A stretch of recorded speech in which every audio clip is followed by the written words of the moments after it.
موٹاپا کم کرنے کا ہومیوپیتھک علاج۔ موٹاپے کی بہت سی وجوہات ہوتی ہیں۔ ناقص خوراک کا استعمال، ہر وقت بیٹھے رہنا، یہ بھی موٹاپے کا باعث بنتا ہے۔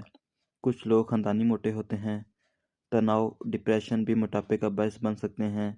بہت سی ادویات موٹاپے کا باعث بنتی ہیں۔ مکمل طریقے سے نیند نہ کرنا، غیر صحت بخش کھانے اور مشروبات کا استعمال موٹاپے کا باعث بنتے ہیں۔ ضرورت سے زیادہ کھانا کھانا، عورتوں میں ماہواری کی بے قاعدگی کی وجہ سے موٹاپے کا باعث بن سکتی ہیں۔ اب ہم بات کرتے ہیں کہ اس کی ہومیوپیتھک ادویات علامات اور ہسٹری کے مطابق استعمال کی جاتی ہیں۔ یہاں کچھ مخصوص ادویات کے بارے میں بتایا جائے گا جو موٹاپا کم کرنے کے لیے استعمال کی جاتی ہیں۔ سب سے پہلی دوا ہے تھائروڈینم۔ 10 قطرے تھوڑے سے پانی میں ملا کر ہر مہینے ایک خوراک لینی ہے۔ دوسری دوا کا نام ہے نیٹرم کارب۔ 10 قطرے تھوڑے سے پانی میں ملا کر دن میں ایک بار کھانے سے پہلے لیں۔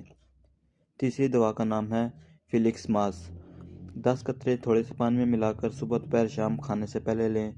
امید ہے آپ کو ویڈیو اچھی لگی ہوگی۔ ویڈیو اچھی لگے تو لائک ضرور